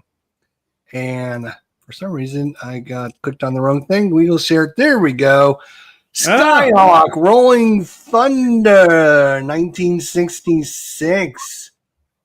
It's basically rolling on charts to find out what happens. You got to take off, go to the next location, find out if you encounter anything. If not, you go to the next location, see if you encounter anything. You're trying to bomb different locations. It's just a fun game that tells a little narrative story as you play through it, and you can play through a scenario in pretty much 30 to 40 minutes. I mean, it's not super complex. I would say the one thing that's kind of holding this game back is it is kind of just simplistic. You're just rolling on charts. It's not very in depth. Like you take damage to the wing, and that's just damage to the wing. There's nothing that really happens from that. So I mean, if you want a little more depth and detail, this game might not be for you. But I just love the story it tells in like half an hour, 45 minutes, and it's just a quick roll on some charts and have a good time. It's again, Steve Dixon. That's target for today, target for tonight. It's all on rails. You're rolling on lots of charts. If you don't like those sort of games, then it's not for you. I love them. Even the Hunted, the Hunters, Silent Victory, Beneath the Med, all that sort of thing. Same thing. Lots of charts on rails. But up here is where it happens, isn't it, Jester? Up there. Yeah, I think so. Yeah. No, love them. All right, top 5 time, boys. Top 5. We're talking about the best of the best now. Right. So this one again, new game again. And I had a long chat with the designer about this game. Actually, it's Battles of Napoleon, ILAO 1807. Oh, it's just come out. So light Napoleonics, good fun. Got some unique mechanics. You win the game by the other player running out of fatigue counters, which are little wooden cubes. And you've got an order system. All of your formations, you give them orders, and they cost fatigue. An attack order will cost you a lot. You can get fatigue back, but you're not going to get a lot of it back. Combat is fairly straightforward. 2d6. There's fire, and then there's assault. The fire's got a little chart.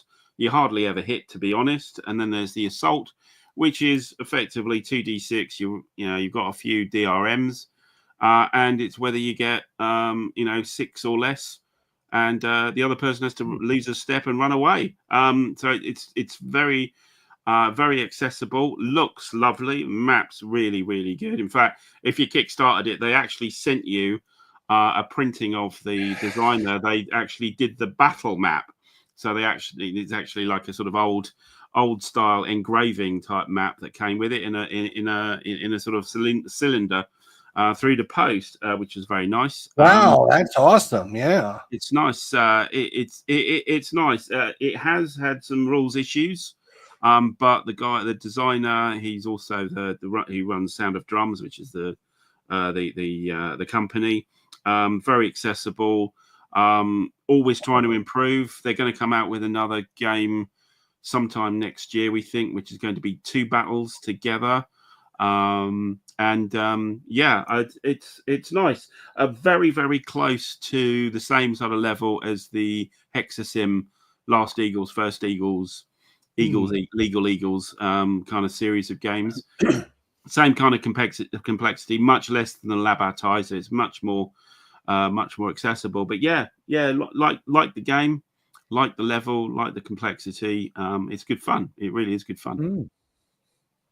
Nice. Excellent. Rough, number 5. Well, I just want to say, lock and load, and make sure you can smash that like button, please. He needs all the help he can get. Yeah. Cheers, everyone. Happy Crimble. Yes. Right. Number 5. Again, a game I played face-to-face with Tony. I've played it before. Me and Tweez have played this series. It is the Men of Iron series. But this one in particular I played this year was the Norman Conquests. Again, like Battle of the American Revolution, it's a nice set of rules to get a hold of, accessible, not too complex. Everything you need is the counters aren't cluttered like Great Battles of History, but it's a great intro into GBOH, Great Battles of History, because there's certain things that go on here that happen on and are extrapolated in Great Battles of History. So we had great fun with this. It was, and I think we also played, I don't think it was this Didn't year. you win that scenario that you guys played? I always win again. No, I don't know. I think I did, actually. Yeah, we played Bosworth Field. And we played Bosworth, and I changed history because... they came over and just knocked Henry to block off. 7 Shades of Dewberry's. That's the game. Yeah, and we've also played, I think me and Tony have played the Infidel, one from the Infidel as well. So great series. It is fun to play, easy to solo, because you just back and forth sort of thing. I recommend it highly, and I think Nordic's playing it. Yeah. It's not hard to play. If you can play GBOH, this would be a doddle. It's but it's fun. Yeah. So that's number 5. Norman Conquests. Get it while you can. Yeah, for sure. My number 5, I actually played this solitaire. I played it with the designer face-to-face. I actually played this game face-to-face with the designer and the player's aid at Buckeye Game Fest. So the game that I'm talking about is Palm Island Horror. Hey. So, of course, we played this online, and if you haven't seen that episode, make sure you don't have a full bladder when you watch it, because you might pee your pants. It's so funny watching the outcome of this event. It was memorable, we'll say that. Dice Gate, yes. Dice Gate 101, that's for sure. Great, awesome game. Designed by Herman Lutman, and he's just a little designer trying to make a name for himself. He's doing his best. He's doing his best. He's doing some good stuff out there. So, anyways, it's all about taking different sides. You got an invasion of horrors that are going to be coming, and it's another one of these games that's going to tell the story as the game plays out. Yeah. You're going to have things happen, events will happen. It'll just be crazy nonsense, and it's a good time. Did you play this one, Blue? Yeah. I'm actually playing a game of it on through Discord at the moment. Yes, we're just about to win it, I think. And I'm the neighborhood watch, and nice. We're doing very well actually. Yeah, nice, cool. All right, I wasn't sure if you were that familiar with live with us though. No, I don't think you played live with us. I played it with my kids. They like it. Oh, well, that's fair enough then. That's fair enough. Good family game. All right, number 4. 4. So we had a Spanish game, the last one, and we've got a new one here. So this is The Other Side of the Hill. Oh, controversy. NAC Wargames, guys, based in Madrid. So it's a game. Yeah. It's a game. It's competitive, cooperative, solo. The competitive is the best, but effectively you represent the German High Command during World War II, and you have to fight the war using generals, and you have generals, the other guys have generals, and you want your generals to do better than their generals. You're going to lose the war. It's going to come crashing down. You have to make sure that Hitler doesn't get assassinated, otherwise everybody loses the game. You get to the end of the war, and who's got the best prestige in their set of generals? Sorry. Hissy out. sorry, Tweez. No, that's fine. Might not be everybody's cup of tea. It is very Euro-y, even though it doesn't sound like it. But you do fight the war. You do go into Russia. You do, go into North Africa and fight. It's quite abstract. The combat you're facing. The Allies and the Soviets are effectively the game fighting you back, and they will win. It's very, very interesting mechanics. It's this. I don't think anybody's ever come up with trying to do something like this before. It's quite educational if you want to know all these generals. You got stacks of cards of generals. They've all got special abilities, but they only work in certain ways. Some of them, and then some of them get shot, or they get run over, or something like that, and they disappear off the game. Or or they get fired, and then they can turn against, and join the plot. It's an interesting game, and quite like it. Although again, might not be for everybody though. How do we get that over here?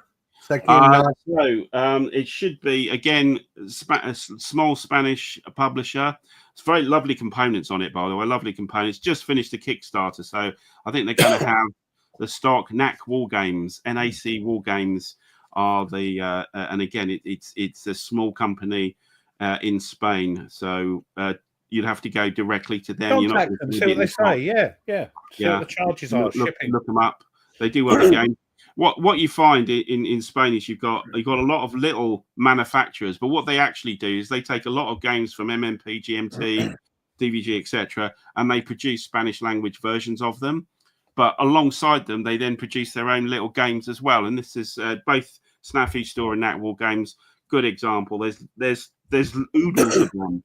There's loads of these little Spanish manufacturers of games, and it's another one of those. Yeah, I recommend it. If Eric played the game, says it's good. Yeah, it's a good game. Absolutely. Yeah, very interesting game. All right, rough number 4.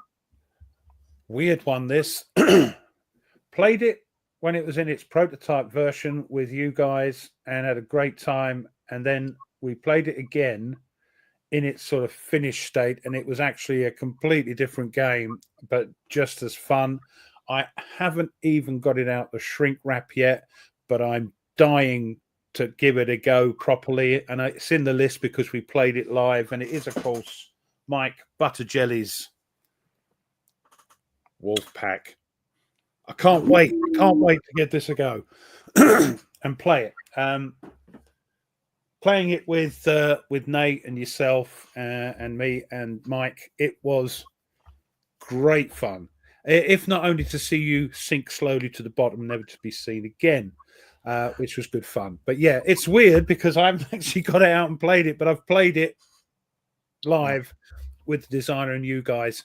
And then, for that, it was memorable. And that's why it's so high up on the list, because of the fun we had. So, looking forward to that. Wolfpack. Enough said. Yeah, we might see that game again coming up here shortly. Let's see. My number 4 is another game on the same system that I talked about a little bit ago, but this is Undaunted Stalingrad. Now, why would I have two different ones on the list? They're basically the same game. That's not true. Undaunted Stalingrad takes the Undaunted system and puts it on steroids. This is an $85 game because there are components that, like your terrain pieces, it adds. The first thing it adds is a campaign mode. So you go through a campaign, you either play as the German side or the Soviet side. And the other thing it does is as you lose cards, when you're doing the scenario, when something dies, you take a card out. Those cards are removed, and you're going to be losing and gaining cards based upon how well you do and how bad you do. The terrain's going to switch after each of the different scenarios. It's basically Undaunted if you like Undaunted, and then you want, I wish they would do something a little bit more with it. This is what this game is. It's just a little bit more of Undaunted. Same rules, same everything, but you now got campaign. You got to worry about winning the scenario, getting your reinforcements, not losing many units. Now you have to think, I can take this objective, but it might cost me a unit. Do I want to lose that unit?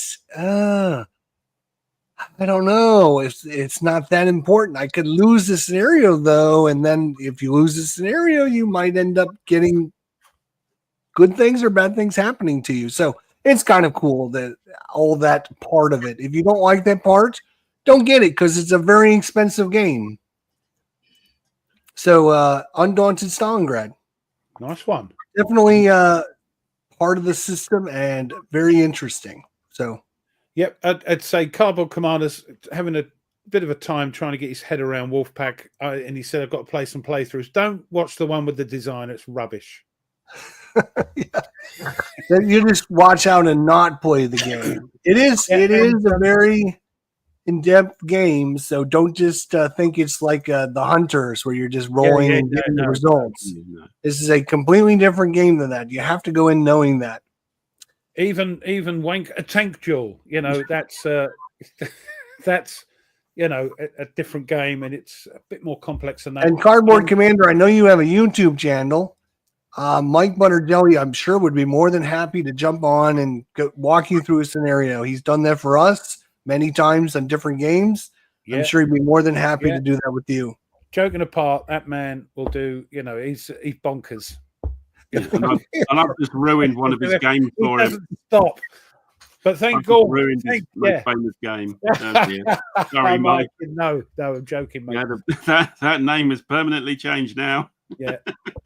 And I think it was Christoph that was talking about Red Star Rising. That's a lock and load one. Buying the solo assistant. You don't actually need it. It plays solo fine if you can play. Because it's I go, you go. So if you know, it's always best to be the defender when you're playing the lock and load tactical without the solo assistant, because all you got to do is wait for them to come to you and defend. But get it. Yeah, don't play like he does, and maybe you won't go to the bottom. Yeah. Number three, and then there was three. So we've had all the sort of slightly quirky ones and the new ones. We're back to, I'll say, for the top three for me are kind of the real Trojans, the old favourites kind of thing, and the number three for me would be Storm Above the Right. Oh, right. Yeah. So solo game. It's really good co-op. There isn't really co-op rules for it. There is for Skies Above the Right. They don't really have it in Storm, but you can still do the same thing. It's great. Just great fun. The staffel, don't you? Yeah. You cut the staffel, the squadron in half, and it's really accessible. Jerry White game. Lovely rule book, lots of chrome in it, lots of good stuff. Love having Messerschmitt 110, dragging a cable through a bomber formation or dropping a bomb on them to explode. You've got all this lovely stuff. You've got Storm Above the Reich. You've got sort of a lot of late war German fighters. You've got Me-262s. You've got comets. You can fly a comet into a US bomber formation of liberators. Good stuff. Works really well. Very tight game. Again, the game will kick you in the guts quite often, but you'll be coming back for more. It's a good system, and yeah, had great fun this year with it. Another Paths of Glory. Yeah, good one. Mm-hmm. Wow. There's a lot of Paths of Glory. I'm surprised. I mean, it's a great game. It's just, it's such a big game. I didn't think as many people would be playing it, but it's still played. Yeah. All right, Ruff, number 3, baby. Weirdly, it's the one I'm doing at the moment, and I love it. And I'm just sorry that it's taken so long. It's life and all that malarkey, but it is Skies Above Britain. I'm loving this game. I think I'm getting away pretty easy. I know I'm only doing the first sort of scenario and not having an easy time of it, but it's not as complex as it tends to get as you go further on. But I'm loving this. And it's a bit more crunchy, I think. I don't know if you agree. And with the other, Skies Above the Reich and Storm Above the Reich, it's a little bit more crunchy. It's a different game, really, even though it's similar. But I love it. And one day I'm going to combine it with RAF Battle for Britain when I've got better things to do. And that should be a bit bonkers. You can do Skies and Storm. But indeed. That would be a long game, as would this with RAF Battle of Britain. But loving it. And hopefully the 5th part will be out next week once I've just checked it through. Another hour and 25-minute video. But great game. Good stuff.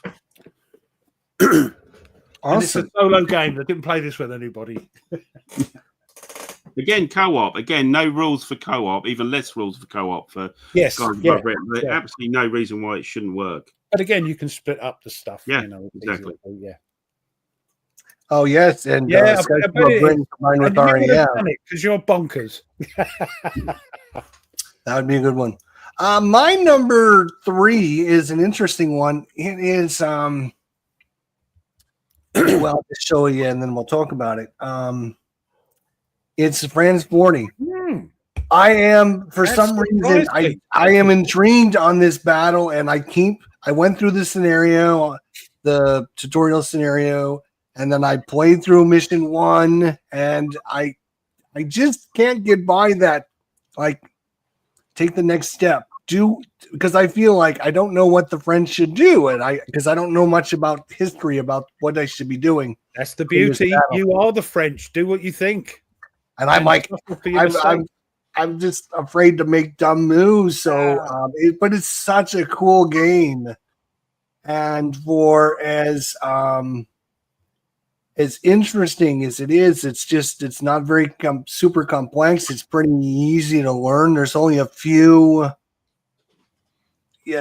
Crossing the river is going to be the hard part, and that going in, and then your job is to just push across. The Germans are very easy, but what do you do for the French? Anyways, it's part of the great 40X system. I'm very intrigued by France because it's one of those battles that shouldn't have gone the way it did, but for some reason it did go that way, and that was the way history was. But it's very interesting for me. I really think this game is cool for some reason. But then, you try something out, sort of what went on. So you either push forward or you do a fighting withdrawal. So you try it and go, yeah. And then you have some special French tank units that come in. And then you have this special, if you play the sickle cut scenario. Yeah. You have several counters that you can put on the French units, and then you roll 2d6, and whenever numbers come up, those are the numbers you remove back off, and each one of those counters has a 1 to 6 on it. And so those are ones that basically what you're trying to do is the Germans is prevent the French from reinforcing. So you're putting your counters out there on 6 different units, and then you're rolling 2d6, and then the 2d6 that come up, whatever numbers, if you roll a 2 and a 3, then those come off, and those, but the French player couldn't move number 1, 4, 5, and 6 at that point, if that makes sense. As Extra Squeaky said, the French didn't know what was happening because suddenly, crikey, Blitzkrieg. Yeah. So, yeah, there's no wrong. Yeah. It's the great thing about it. You don't for sure. And speaking of Cardboard Commander, we got our next game scheduled. Well, tentatively scheduled for the 31st. Wait, is that right? Was it the 31st? I can't remember because he's going to be gone for a week. So we're gonna be playing listed in the date and the time and what the game is. I can't even remember the game. It's the game that already came by. Anyways, number 2. I'm confused. Number 2. Still on the solo here, but this is one of the best solo experiences I've had gaming actually here. What do you got? Oh, about Philippine Sea. This is so good. The Japanese programming and stuff, excellent. Yes, it's the Philippine Sea, so yes, you're going to knock down hordes of Japanese fighters, and bombers. But if they get through, you're going to lose the game, and you're going to be really kicking yourself. And you got to manage how your deployments are of the fighters and bombers on your carriers. You've got to hunt down and find where those Japanese carriers are. And when you find them, you got to try and bomb them. And then you got to try and recover all your aircraft so they don't end up dropping into the sea and losing your victory points. And it's you have not a lot of time, effectively daylight. You've got about, I think it's like 12 turns of daylight over 2 days. So 24 turns to do things, and fuel management of the aircraft, management of the light. So you don't want to land in darkness. You probably end up having to with quite a few of them. And you don't want to lose any ships because the VPs will be very bad on it. And very, very clever automatic Japanese system. It's really, really good. Best solo experience, really. When it was coming out, there was that. Oh no, it's a turkey shoot. It's going to be, but it's not, is it? It's fine. Yeah, you've just knocked down a whole horde of Japanese that have just appeared. You've got your fighters. Now they've run out of fuel. You need to land them, and another whole load of Japanese appear from. Got to get them up again. On radar, like 2 hexes away. They're going to be here in 2 turns. What have you got on your decks to come up with fighters? Do you try and keep your fighters up there beyond their fuel and hope they stay in the air and don't crash when they land? All that kind of decisions and stuff there. Very, very good. Very, very tight. Nice system. Good experience. I'm looking forward. I've not tried it yet. I'm looking forward to it. It's a little bit of a bugger setting it up, admittedly. There's a lot to it. It's quite deep. There's a lot to the game. But once you've got it and you're playing it and you're going, Christ, there's a bunch of carriers over there. Bloody hell. You try and send your submarines, you send your aircraft, and hang on, you lift your bombers up, and a whole load of Japanese appear from the completely other direction. No rotters. The board. Yeah. And you go, oh, bloody hell, I've got to deal with that. Team bastards. Lots of optional rules for improve. There's even a game that this is the Battle of Philippine Sea when Midway didn't happen. So you can have the whole Japanese fleet from World War II up against you if you want to. I haven't tried it. I don't think I want to try it, but that's the kind of stuff they've pushed in the box. Yeah. They put in the box. So, again, it's programmed learning as well. So you know it is, but get through it quickly because it's the actual proper 2-day or first day alone or 2-day stuff is where the sweet. That's the game me and Cardboard Commander are playing. World War II Commander, Battle of the Bulge. So we're gonna start. We've only got 3 minutes left. We've got to pick it up a little bit, gentlemen. All right. It is. I didn't finish it. I had cat. We just got the cat, and it was Jesus. But this game is this is brilliant. This game, Combat. The AI in it. Look at that. That was exclamation mark ball there. He said his number 1, 2, and 3 are all Combat. Yeah, Combat. It's the AI. There's something not quite right. It's just there must be a pact with the devil. He must have made a pact with the devil because this AI knows what you're doing, if that makes sense. And yeah, it's just a phenomenal game. I've got Combat Volume 2, and I'm waiting for Combat Arnhem with the Brits and Commonwealth and all that. So that's great. This is a great game, and I just want to get it back on the table if I can. So Combat. All right, my number 2. It should be no surprise. Oh shit. Well, it might be a surprise if I can't share the screen again. There we go. I played it 4 times, including last night. Wolfpack. It's a great game, a lot of fun, a lot of interesting things to do. Every game plays different. The first time I played this, my ship was under attack and got sunk to the bottom of the ocean. And now when I played yesterday, I'm sitting in the middle of the ships with my submarine ready to torpedo, and I'm looking around and none of my allies are anywhere to be seen. So well, Mike's at the bottom of the ocean. That's where he is. I'm like, hello, is anybody else out there? Hello. So it's every game plays different, and it tells a great story. It's really fun to do. Highly recommend get yourself a copy of this game. It is a very complex, I shouldn't say very complex game. It's very in-depth game. So it's going to take you a little while to figure out what you need to do. Watch Tony and Mike did a tutorial session, explained everything. Just go watch that if you're having problems understanding how to play. I'm sure if you post comments over on Board Game Geek, Mike is over there answering questions as well. Great game. Highly recommend it. We've got 1 minute to go through our top games. Blue Tweezers. Right. This game is just absolutely excellent. Every time I go for a conference or something like that, as an evening game, I always try and suggest this, or if there's a game there, I'll join it. Even did it in Spain with 3 other Spanish speakers, and it was still a great game. This is Versailles 1919. Yes. I was going to suggest we get together and play that, Blue. We half played it. We half played it. I like the sort of backstabbiness of it as well. Exactly. If you want to work out whether you're a psychopath or not, you play this game. If you play it well, you are a real bastard. Yeah, you can in so many ways. You can put the arm up the back of the other players. You can put them into impossible situations that they've got no win and stuff like that. It's really good. Simple to play. It's the same. It's like Churchill and Pericles and Congress of Vienna. Yes, looking forward to that. Much simpler than those, but it really is a really deep game for such a simple game. Really, really deep.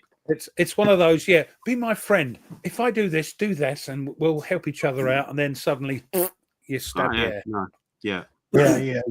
Just vote for me once, and I'll vote for you, and then you can be in charge. Yeah, right. Yeah, but you said you wonder where the term "you've been blued" come from. I think it was from that game. Yeah. Right, Ruff. Right, Ruff, you're number one. Number one game of last year, and we played it. I played it at PunchCon, and me and Tony have played it, and he's now a convert, and it's a fantastic game. And it is, of course, Panzer. I love this game. That Atlantic Chase combat, I'm a happy bunny. You know, it's just a great game. And we're having fun playing it face-to-face. We were having fun because it's a completely different game. When you play it solo, you have to do a little bit of jiggery-pokery because there's some hidden information with the commands. But playing it face-to-face, it's...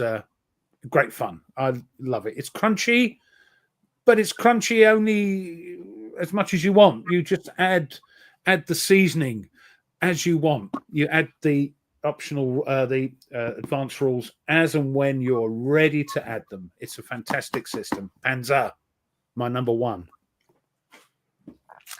All right, my number one to wrap things up here is obviously going to be no surprise to anyone out there. It's my number one war game of all time.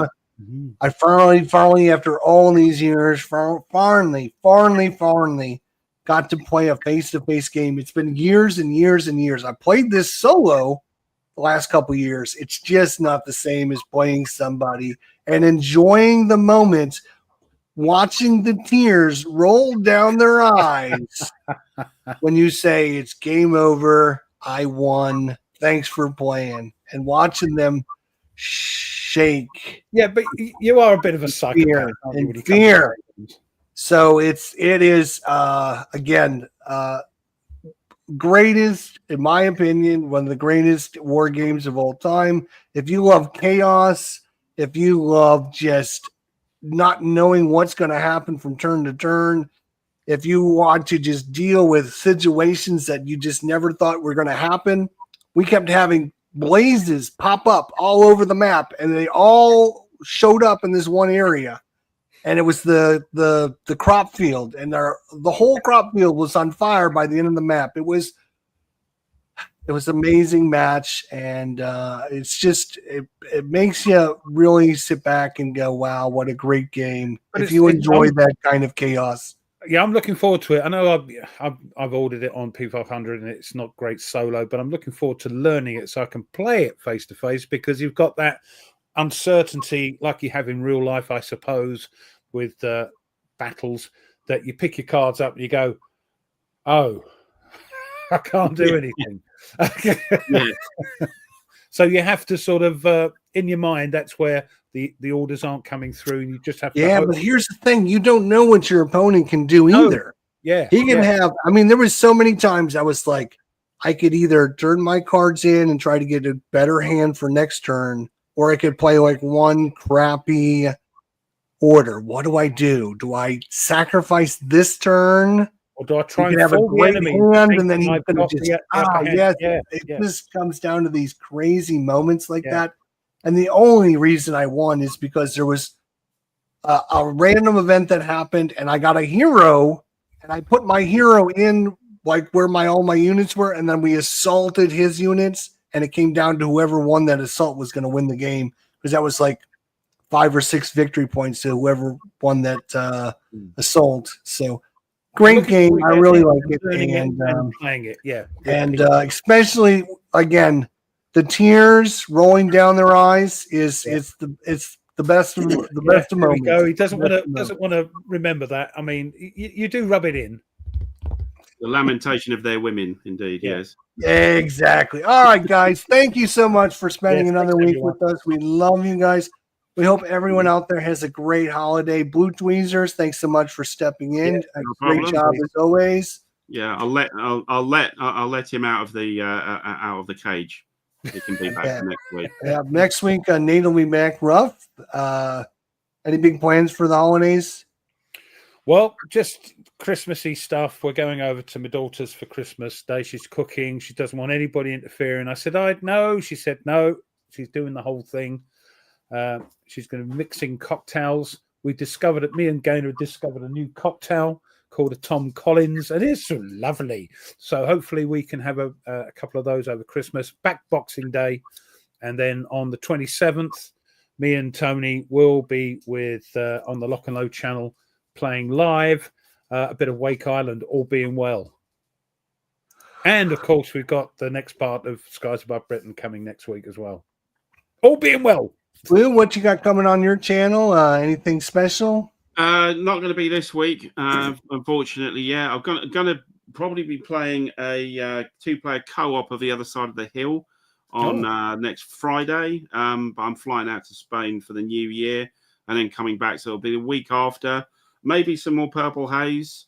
There's a few games that are coming through, but I may push. Now I've got a bigger table, maybe get some ILO 1807 in, but I haven't decided yet.